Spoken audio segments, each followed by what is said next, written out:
Hey, what's up folks? Kayak DIY here. Sailor and I are making a video, and this is the highest price fishing kayak out on the market to date. So we're going to show the promo video, and then we'll talk a little bit about it, and you can find some more info in the video description.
So number one of the things I like about this particular kayak, the Apex tier, is that it has that piercing bow.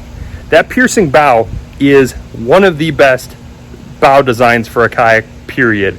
There's a reason why a lot of racing kayaks use that design. See, I had a Wind Rider trimaran, which was a sailboat, and it had that same bow design. And what it does is, if there's big waves that you're going over, you don't go over them, you just go through them, and it's like pop, pop, pop, pop, pop, pop, pop, pop. That piercing bow just cuts right through those waves. So it's such a smooth ride. It's just a really, really good hull design. The other thing I like about this kayak is that it doesn't have scuppers.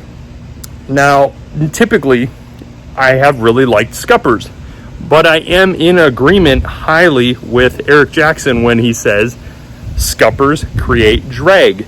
They slow down a kayak. And if you're looking at high performance and being able to get to your fishing spot quickly, then you want to have speed. And speed also kind of somewhat correlates to paddling efficiency. You know, if you have a lot of drag from the scuppers, you're going to be working harder. So he said no scuppers, and he created a self-bailing deck on the Apex tier. The other aspect of the rear deck I like is it would be perfect for diving and spearfishing. In the name Apex, it means at the top, and yeah, I think they're hitting the nail on the head though with that name. They kind of put the budget aside, they kind of put the price aside, and they said we're not going to work in those constraints. We just want to try to create the best. Now, a lot of people are going to say, I can't afford one. I probably can't afford one. But you know what?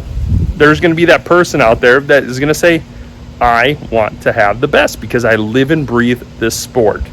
And the other aspect is boats cost a lot to maintain anyway. So this thing can go where a lot can't. Weighing in at only 40 pounds, you can take this kayak to areas you wouldn't be able to take many other fishing kayaks. So that is what Eric Jackson wanted to achieve. Next thing I like is that seat. I mean, that seat is carbon fiber.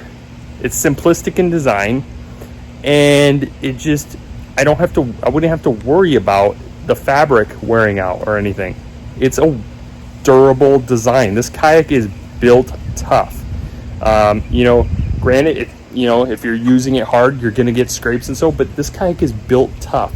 Carbon fiber is insanely durable. The next thing that I like the simplistic design in a sense of they didn't want any bungees, they didn't want any extra hardware, they wanted clean lines. So for fly fishermen, that is going to be killer.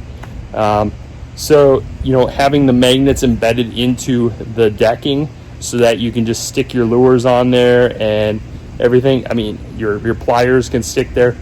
That's super cool. I like that. You know, the fact that based on the hull design, it's like two S's coming together and there's that dip in the middle. That is actually where the paddle is designed to rest. So you simply set down your paddle and it's like cradled in the hull design. So there really is not a big need for a paddle keeper or a holder. But what they did tell me is there's going to be magnetic sleeves for the paddle, and you're going to be able to just set your paddle down and it's going to magnetically adhere to the hull of the kayak. So everything is just streamlined. And what that brings me to my next thing is keeping it clean. Because there's not all this extra hardware and not all this extra stuff, it's super smooth and sleek. You simply rinse it off with a hose, it's going to stay clean. So that's really cool. You don't need a kayak cart. Another perk. I mean, you can easily carry this. You could probably carry your fishing rods in one hand, have a little bag on your shoulder with your fishing gear, and you can carry the kayak in the other. I mean, this could be the kayak that you carry all your gear in one trip. Now, it's not going to be for the guy that's carrying everything, including the kitchen sink. This kayak is not for that person. This kayak is for the people that want to get to where no one else could get to. I mean, this is for the people that wanted something that was easy to do portaging with, to carry into the backcountry. That's what this kayak caters to, in my opinion. So, yes, it's expensive, but it's carbon fiber. It's super high-end materials, and yeah, I think they did what they set out to do. So hopefully you enjoyed this video. If you did, give it a thumbs up and smash that thumbs up, by the way. And hopefully I will see you in the next one. Our next videos are probably going to be on some more kayak motors, and then I think I might end up building a foam-based kayak. Whoa, we got some 4th of July fireworks going on here. Anyway, take care and signing out.